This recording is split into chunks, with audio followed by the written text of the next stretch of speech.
Well, hello everyone and welcome to Innerfaith Ministries Worldwide. We want you to know wherever you are on your journey of spirit, you are welcome, loved, and accepted. This is a way of life where we honor all paths to God. Now is the time that we take a deep cleansing breath. Ah, yes, all the way down to the soles of our feet. And please join me on our Gandhi chant. I offer you peace. I offer you peace. I offer you friendship.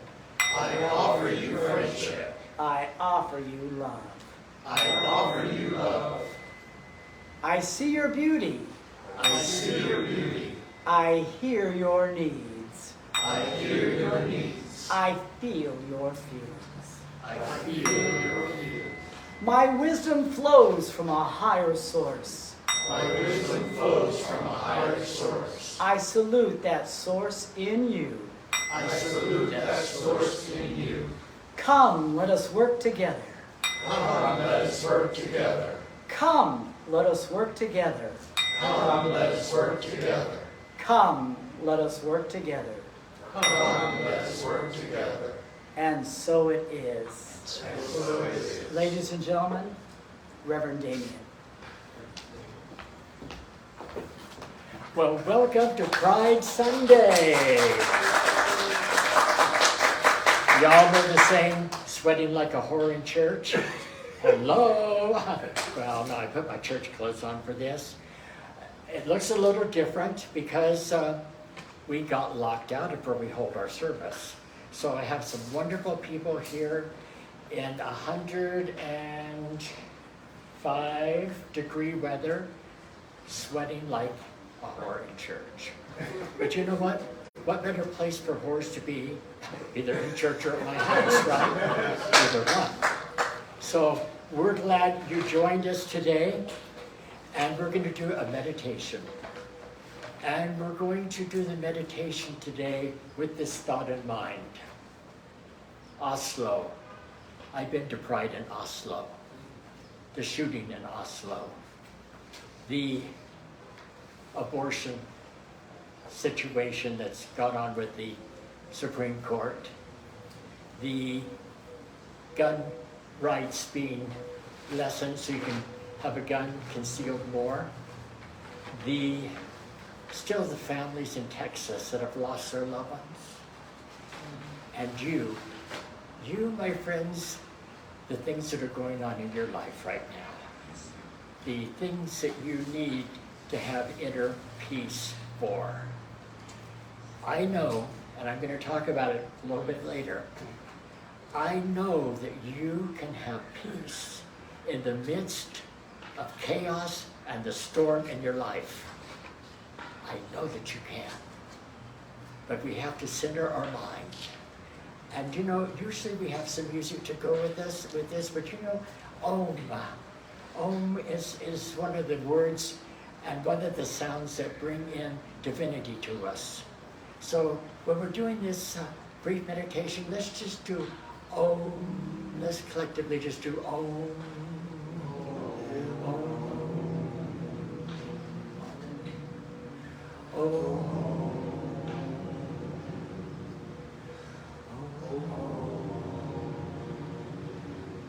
Now one more time, and as we do the Om, just make sure peace, the word peace going all the way down through your body, through your toes.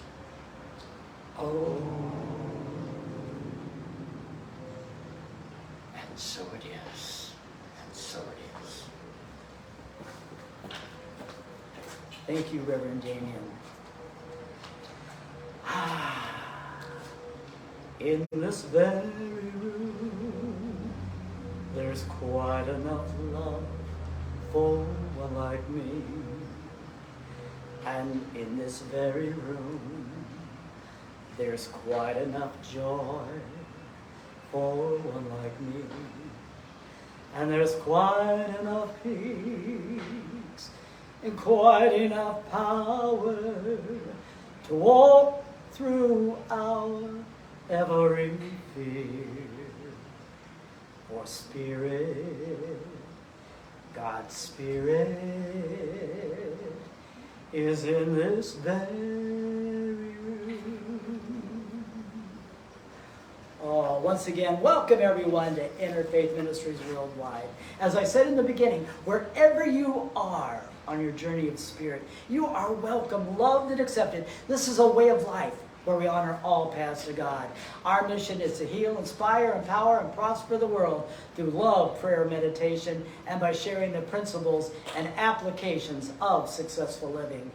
Now, if you or someone you know is in need of affirmative prayer, please place it in the comment box and know that our ministry of prayer will pray over it for 30 days, because we do know that affirmative prayer does change things. Now, I know every week we have new visitors that are wondering, well, what is Interfaith Ministry all about? Well, I'm going to tell you exactly what we believe. We believe in God, the one power, presence, source, and substance of all that is, whose will for us is eternal bliss, love, health, prosperity, and good fortune. We believe the power and presence of God is within us, and that we can use that power to accomplish anything through our desires, beliefs, thoughts, words, and actions. We believe there are many paths to God. We embrace and support every person's right to worship as he or she chooses. You know, there are many pathways up the mountaintop, and the view is always the same from the summit. We believe in the law of life that states, we get back what we give out. And so it is. Amen. Well, you know, we do an affirmation every week, and I'm going to ask you to repeat it after me. So this week, we're going to give this affirmation. I trust the universe is looking out for me. I trust the universe is looking out for me. And for my higher good. And for my higher good. Everything is going to be okay. Everything is going to be okay. And so it is. And so it is. Amen. Oh, thank you. You know, I'm going to tell you this at the end, but I want to also bring this up right now. You know, without your support, we couldn't be here. So we're going to give you an address right below that if you are so led to, that you can tithe to Interfaith Ministries Worldwide. Because we are here because of you and for you. So if you would like to be a sustaining member, and what is a sustaining member? A member who gives a tithing either weekly or on a monthly basis. Also, you can send it to Innerfaith Ministries Worldwide, P.O. Box 2102, Palm Springs, California, 92263. We also have a PayPal account at www.paypal.me/Interfaith Ministries. As I said, we're here because of you, and we thank you so much for those that are sending in their tithings. And now, ladies and gentlemen, Reverend Damian is going to give, it is our Reverend Edie, we just ordained him, is going to give a reading.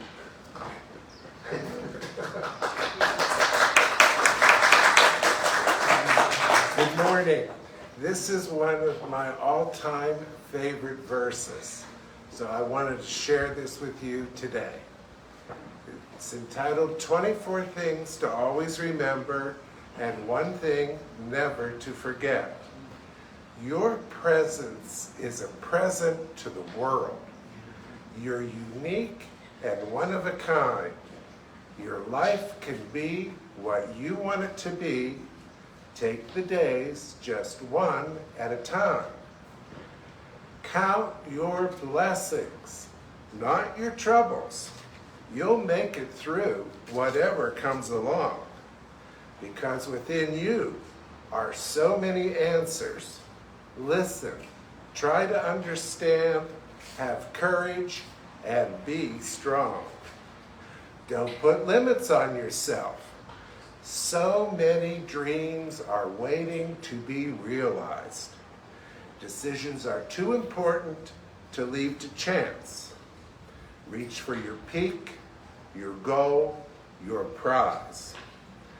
Nothing, absolutely nothing, wastes more time than worrying.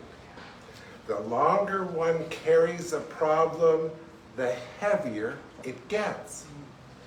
Don't take things too seriously. Live a life of serenity, not a life of regrets. Remember that a little love goes a long way. And remember that a lot of love goes forever. Remember that friendship is a wise investment. Life's treasures are people together. Realize that it's never too late. Do ordinary things in an extraordinary way. I wish you health and hope and happiness. I hope you take the time to wish upon a star, and don't ever forget, not even for one day, how very, very special all of you are. Thank you. Thank you, Reverend Edie. That was absolutely wonderful. Well, you know, as you saw, he had his hat on. We're celebrating our Pride weekend here.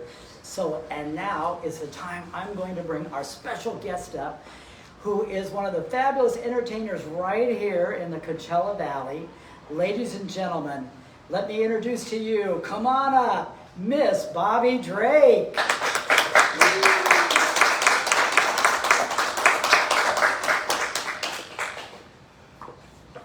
Well, I might have to back up. I'm chopping my head off. Life is about change. You either accept it or you don't. In my life, I've had a lot of change. and it's been ongoing. And they've been, for the most part, every change that's come in my life has been very positive. Sometimes we don't see it that way when it's happening. But on the other side, always something better. And so there's a song that it's become kind of a mantra of mine. It's a very old song, but it gets to the point very quickly. It's called Change Is Made.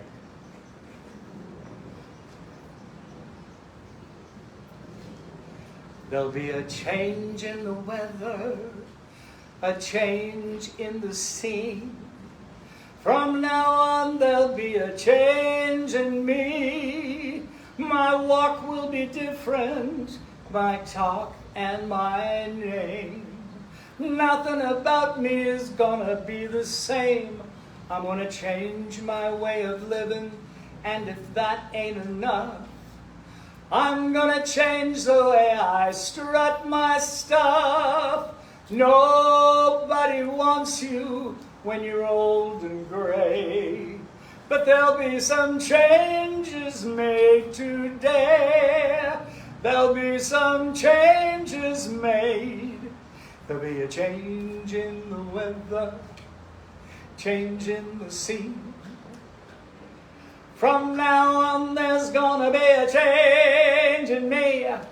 My walk will be different, my talk and my name. Nothing about me is gonna be the same. I'm gonna change my way of living, and if that ain't enough, I'm gonna change the way I strut my stuff. Nobody wants you when you're old and gray. There'll be some changes made today. There'll be some changes made. There'll be some changes made.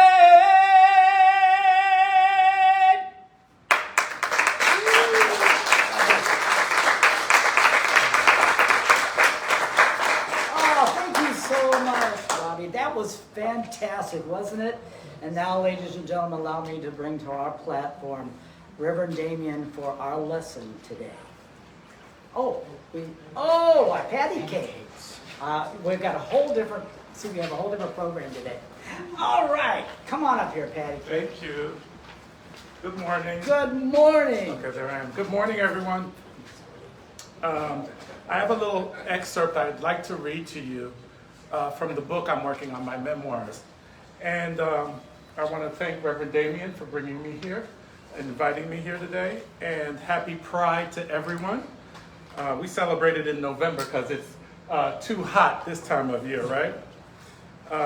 Let me begin. The title of my book is If I Can Look This Good in a Dress, So Can You.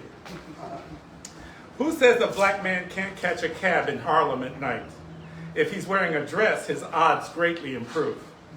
When I made it to my corner and waved my hand in the air, 3 yellow cabs screeched to a halt. I decided on the last cab because it was initially headed uptown and saw me first. But by the time he executed his U-turn, the other 2 had pulled up ahead of him. We had a great time chatting in the cab, and he couldn't get over the fact that I was a guy and could look this good in a dress. This is the night my first thoughts about writing a book were conceived. If I could look this good in a dress, I must have an interesting story to tell. In Midtown Manhattan, through my restaurant's picture window, I saw my co-workers crowding against the glass like little puppies in a pet store window, all gagging at how good I looked. They were amazed at how comfortable I was in the part of Manhattanite diva. This is before Sarah Jessica Parker hijacked my leading role in Sex and the City. I had promised them all I would stop in for a drink on my way to a birthday party, and did just that. I sipped a glass of wine at the end of the bar and gave them plenty of time to visit with me between their waiting tables. A couple of the regulars at the bar, whom I took many orders from as Patrick, were trying to buy me drinks, unaware of my true identity beneath the fashion fair makeup. What I always enjoy when I dress up is the respect and admiration I get once someone who knows Patrick realizes who Patty really is. Me. It's like finding out who Clark Kent really is. Let me finish by telling you about the night I made a revelation about patty cakes that made me hang up my pumps for over 10 years. After visiting with my coworkers and bar patrons, it was time to head further downtown to the party. Now in Midtown, just off Broadway, there was no cab to be had anywhere. As it turns out, Arnold Schwarzenegger was filming his latest flick, The End of Days, or something like that. Because of this, Times Square was completely blocked off and shut down. I didn't hesitate to catch a subway in my scandalous dress, pumps, and fur coat. I dropped a token and walked through the turnstile. While waiting for the train on the platform, like all commuters do, I got the occasional smile and nod that affirmed how beautiful the admirer thought I was. When the number 2 train arrived, I hopped on and sat very ladylike in the middle of the car, striking a confident feminine pose that screamed Amazonian princess. Given the hour, about 11 p.m. now, there were more single guys traveling than females or couples. The men kept cruising me in really overbearing ways, licking their lips, grabbing their crotches, and winking at me. It was disgusting. I had 2 thoughts that helped me keep my cool and occupy my mind. First, I was grateful I was passing and seemed real enough to get all this attention. And I was not afraid in any way for my safety. I was experiencing what it was like for women to go about their lives, moving through the gauntlet that men lay before them every day. Second, here I was wearing a mink worth thousands of dollars, a $300 pair of shoes. Reverend Damian, you can appreciate that. And a little $200 black dress by Calvin Klein, and carrying $400 of cash in my clutch, and telling the whole world I am patty cakes. Couple more pages. I am patty cakes, hear me roar. Patrick was nowhere to be seen. In my focus to empower the feminine, I lost all sight of the masculine within. When I examined my feelings about Patrick, two thoughts kept reverberating in my head. He was a nobody. He wore the same tired two shirts all the time and lived in this amazing woman's shadow. And I kept thinking Patrick was actually a pimp, a man living off the glamour and hard work of a woman named Patty Cakes. All these years, Patrick would send her out to perform, and she would bring home the money. Now that's the definition of a pimp, isn't it? When I stepped off that train, I knew I had to not only embrace the feminine, as I had done so well, but also my masculine, and any and every other part of myself that existed. I knew I had to find a way to make Patrick her equal. I could not forget who Patrick was and forsake him for Patty Cakes. He needed her, and now I knew she needed him. Patrick needed to step up and be the man in Patty's life. That summer, I turned 29, for which I threw myself a birthday celebration that amounted to a bachelor party with 2 strippers and a wedding reception on the same night. I promised myself years before that I would be married before I turned 30. And by God, if I had to marry myself to do it, that's exactly what I did.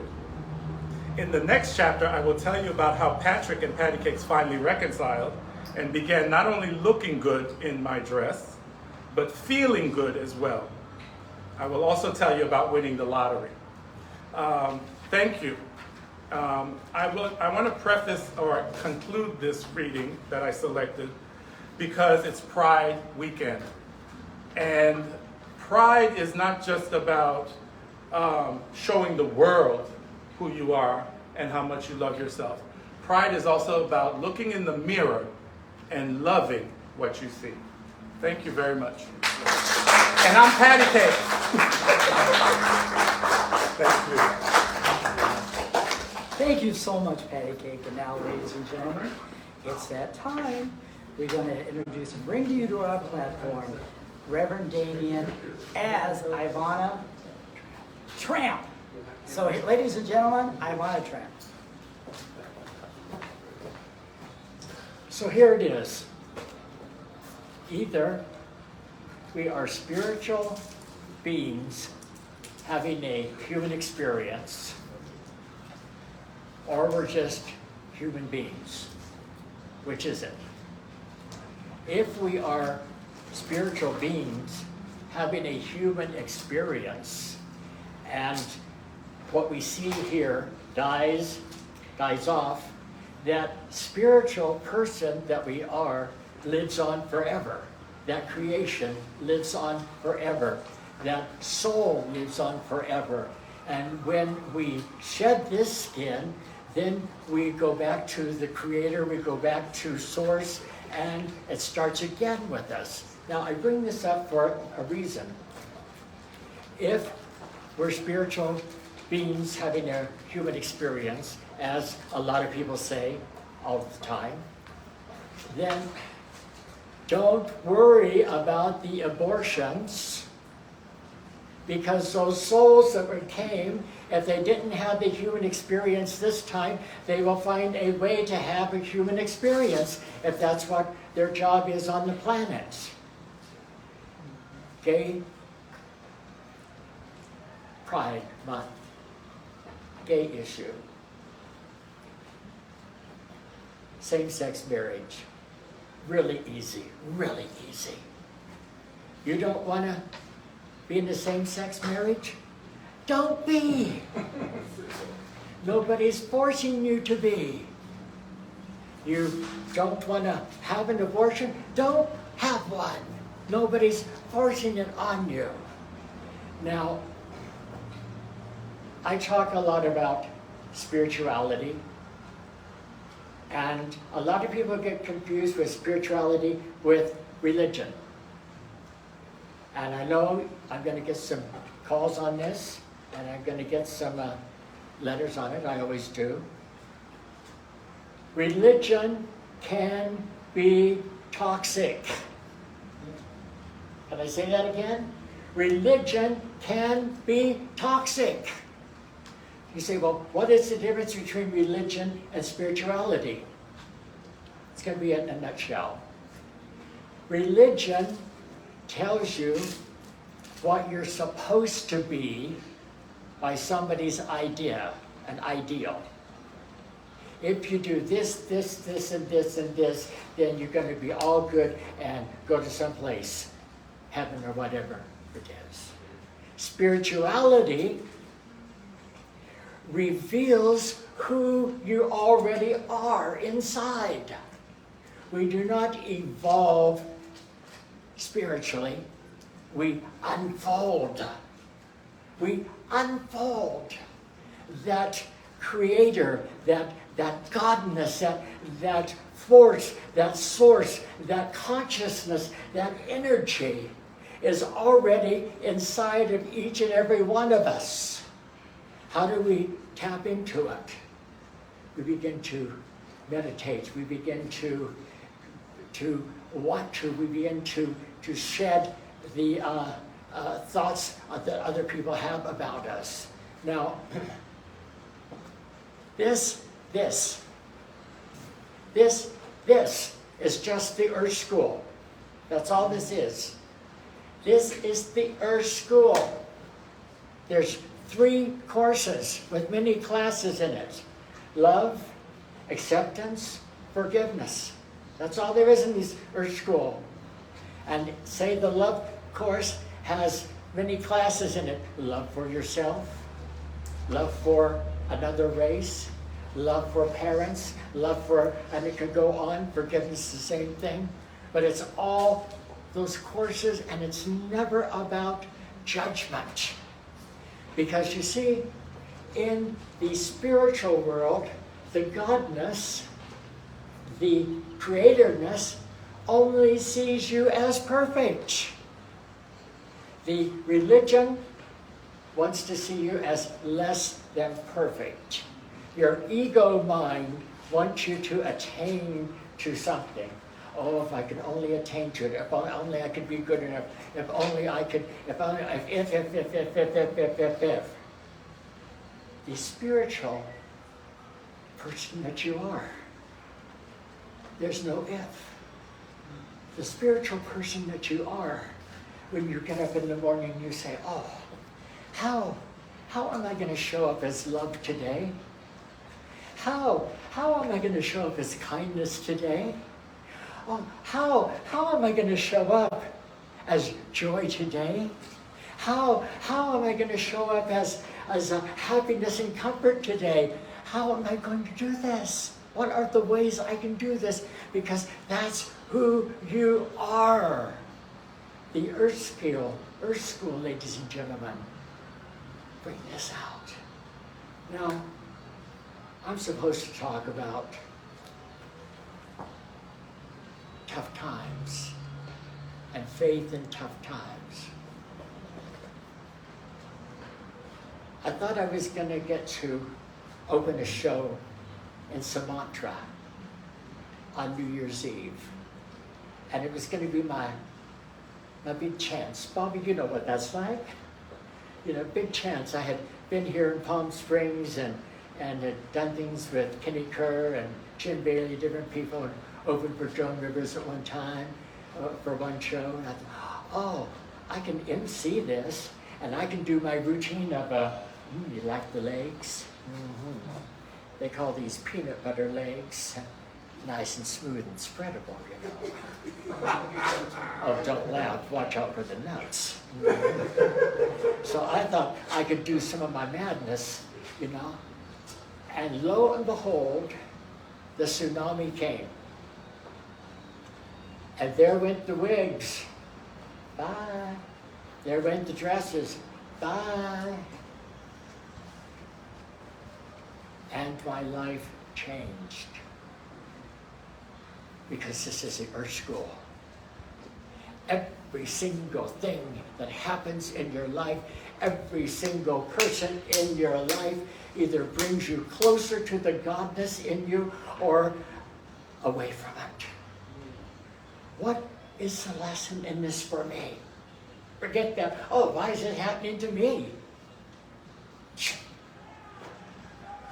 What is the lesson in this for me? How can I get quiet enough? Because you see, listen and silent have the same letters, just rearranged. It's when we get quiet that we really hear what is Spirit saying to us that's going to bring us that fullness of who we really are on the planet. So I told my manager, my best friend, my agent, that I said, you know, when I come back to the States, I said, I don't think we can be doing this anymore. I think the godness, I call it the godness, because you see, it's bigger than me and yet it is me at the same time. It's a creator that I hook up to and yet it's part of me at the same time. That's why it's the godness. It's whatever I need it to be at the time.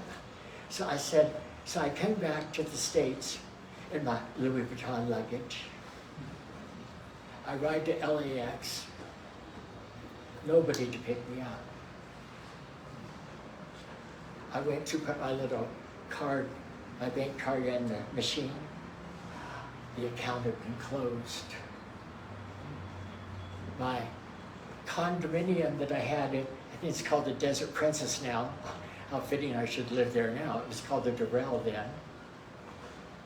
I no longer had access to.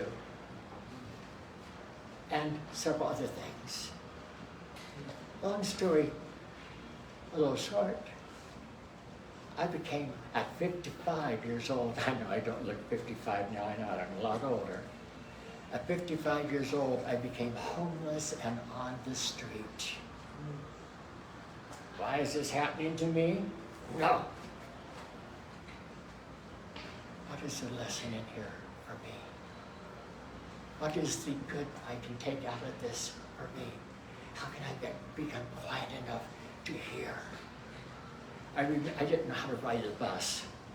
And I remember being on the bus one day and Spirit, when Spirit speaks to me, it's through my mind and through a feeling I get, and Spirit says, so you think you're better than she is, huh? And it was so loud I could almost hear it, and I don't know if I answered out loud or just went, really? You never sit down when you ride the bus? I didn't realize I never sat down. So that Mexican woman, you think she works 2 or 3 jobs and yet you're better than her, huh? What about the man up in the front here that all of his junk is hanging out and he smells like pee and is obviously homeless? You really think you're better than him, don't you? No. Well, guess what? I got news for you. That's you. You're just dressed up a little nicer. Everything's a lesson. The next stop wasn't even the stop I was looking for. I got off the bus. I said at the bus stop, and I cried.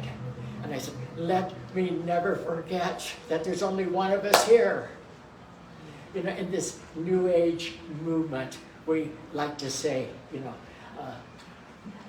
I see God in you, and you see God in me, and there's only one of us here. La-di-da, it sounds. La-di-da. But when you get it, when you really get it, then the truth is, Nicholas, I see God in you and you see God in me, and we know there's only one of us here. Same with Bobby, same with all of you here. And when you see that and you get it in your feet, your life is changed. Your life is changed. So what happened? Everybody talked about change today. They all talked about different changes. My life changed because I finally recognized who I was. Am I having a human experience? Some of them are pretty good. Some of them, I want to get the lesson, get on with it. But none of them are as joyous as the spiritual experience that I derive from when I really get it and the light bulb turns on. So what am I telling you this for? Do you know who you are? You just ask yourself that. Do you know who you are? How much time do you spend cultivating that side of you that has compassion, as opposed to, not that there's anything wrong with this, looks pretty good to me. Y'all know what I'm saying. How much time do you take to really go deep within and look into your heart? And then why are we afraid to tell people who we really are? Well, because they won't understand.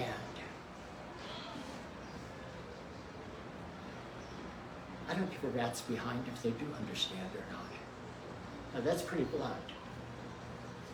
One of my teachers, Marianne Williamson, she says in a poem she wrote, "It is not our darkness that scares us. It is our light, for we are more powerful beyond measure." When you begin to shine your light from the inside out, somebody next to you and around you is going to begin to shine their light from the inside out. And then we won't have all the atrocities that we have going on in the world today. It's about time that we lit our own lights. Don't wait for somebody else to light your lamp. Don't look for somebody else and say, "Oh, look at Oprah, she's really a light. She lights her own light. Shaman Dirk lights his own light." You light your own light and take pride in it this morning.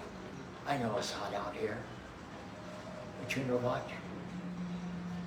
This message today for you comes from my heart, because that's why I'm here. Not because I want to stand in the heat, and not because I even want to do this every Sunday.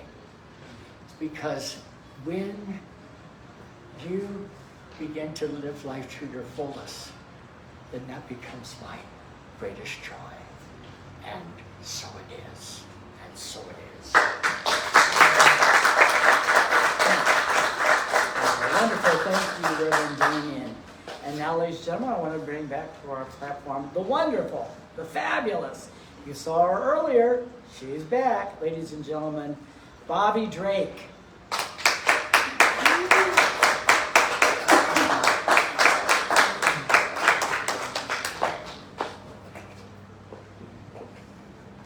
Well, that will be hard to beat. I will say that. But a song came to mind that I will attempt to change the lyrics, but I'm not going to change the lyrics, because it really is about the light.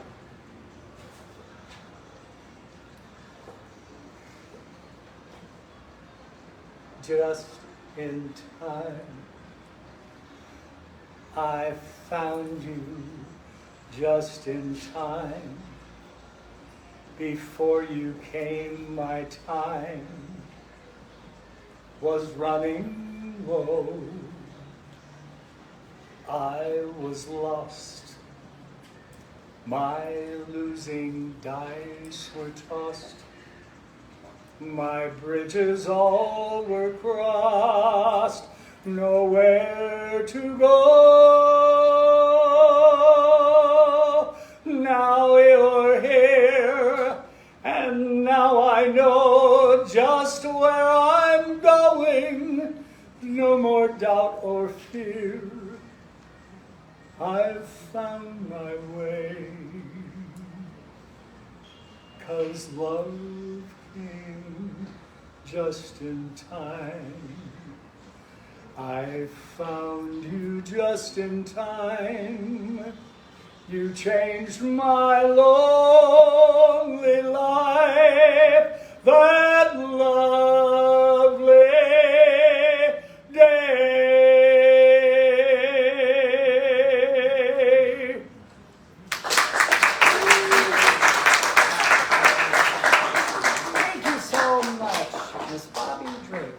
Well, you want to come on in and join me? So we're closing out like we do every week. Which one are we doing? Oh, well, first of all, we need to talk to everybody here for a few minutes. Well, I want to thank everybody for joining us today on this Pride weekend. That was an absolutely awesome lesson that you was teaching everyone. Thank you. Give me another. People ask, and Fleet gives a good talk about what we believe here. For July, I've contacted the Muslims for a progressive world to be part of our guest here. And we have people that are atheists, agnostic, that have no tags. Because the basis of what it is here is that you come from a place of lovingness.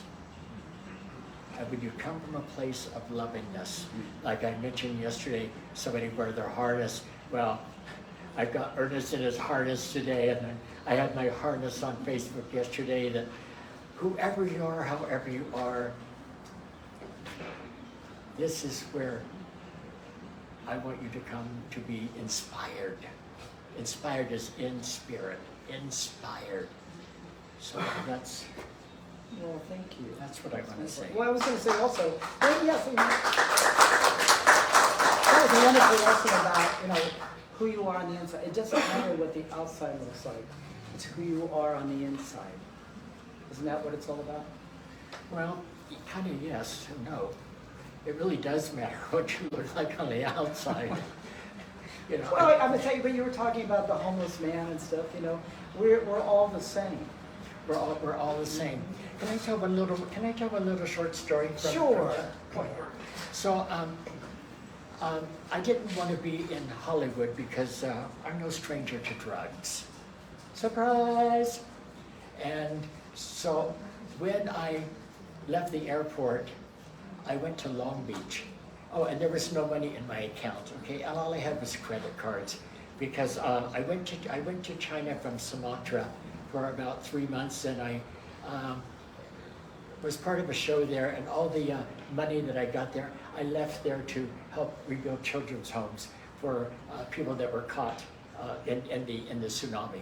And so, because I knew when I came back, I had money here, okay, and it would be okay.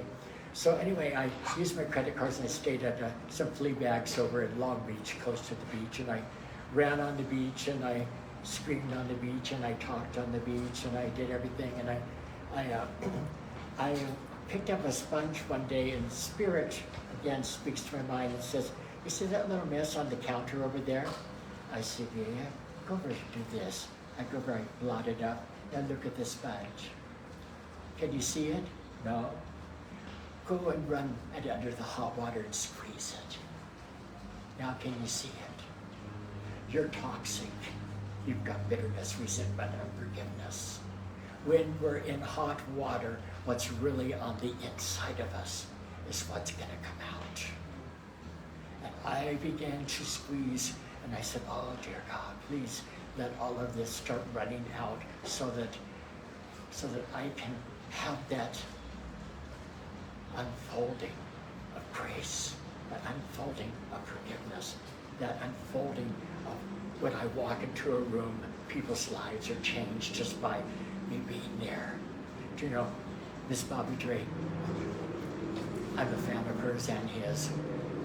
And I knew when he's here in the desert, and then when he moved to Seattle, I felt like I got closer to him by Facebook, because he's been a Facebook friend of mine forever.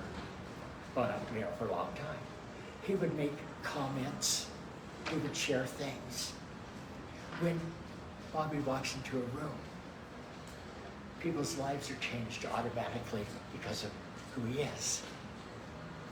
When Nicholas Snow walks into a room, now they're not paying me to say this, I'm just showing you a couple people that I know what happens when they walk into a room. They don't have to open their mouths. Same thing with Patty Cakes, same thing with Reed. They walk into a room, and just by their presence, people's lives begin to be changed. They don't know what it is. But if they're having anxiety, calms a little bit. It may only be for 2 minutes or 1 minute, but something's different. One quick thing, then I'm finishing. Oh, no, no. So I ended up in Skid Row, downtown Skid Row, wonderful place to be. Somebody 55 years old that don't know the streets and not street smart. And I thought, okay, I'll sleep in the bus station tonight. So it's late and I'm in Skid Row, and this man comes up behind me, happened to be a black man. Now if he'd been white, I don't know if I would have done the same response. Now you're all sitting there to say you don't have any prejudice. We all have prejudice even if we don't recognize it. It's time we recognize it and start dealing with it. So he got up behind me. I don't know if I thought he was going to hit me on the head or whatever. He said, man, I got to get home to my wife. I'm working 3 jobs. And I said, well, at least you have a home and a wife. I'm homeless. He said, you're homeless? You don't look homeless. I said, I'm homeless. And he said, come with me. And about to where you can see the baseball field over there, we can see a fire going. I hear him saying, Alice, yo, Alice, I got a live one for you. I don't know what's going to happen. So we get closer, and I see this old hag. Fire going in the fire burn barrel, and all these guys smell like poop, pee, and everything else around the barrel. She said, oh, come here. She said, oh, uppity. Call me uppity. I said, why do you call me uppity? She said, obviously you're educated. And she said, I was like you one time. She said, I had a husband. We lived in Bel Air. I went to the cocktail parties. We didn't work back then. She said, we were the eye candy. But she said, my husband died, had gambled away the home, no life insurance. There was no money. I had nothing.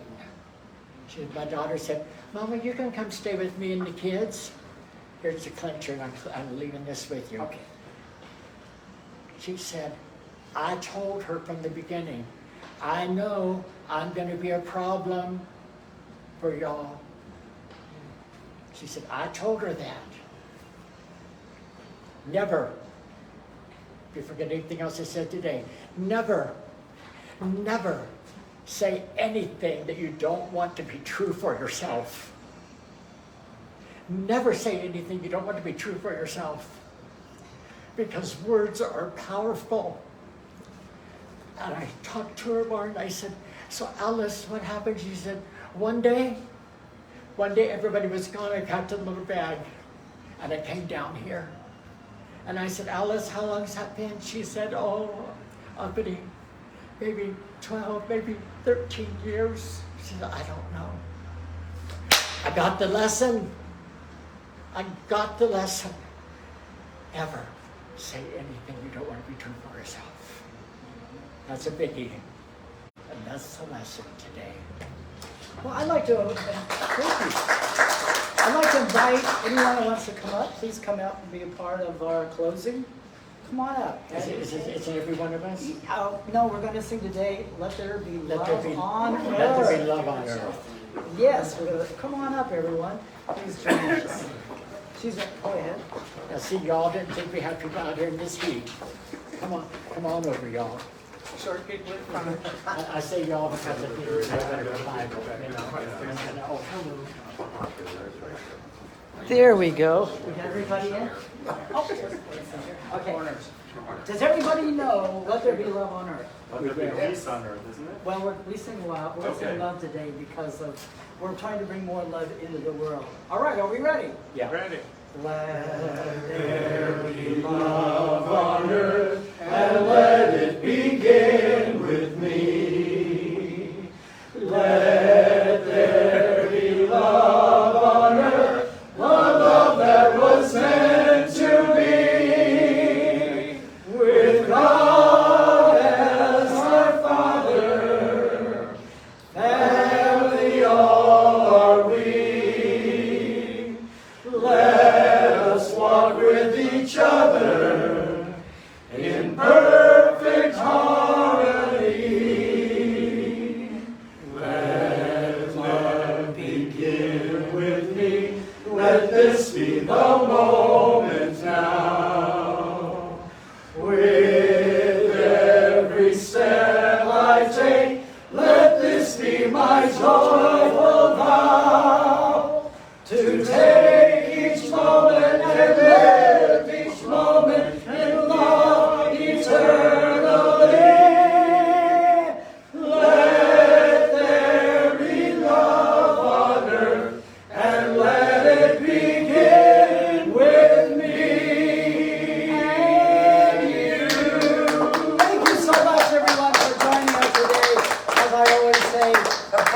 wonderful, blessed week. If you'd love to tithe, we will put the information right under in the comment box. So you take care. We'll see you next week. God bless. Bye-bye.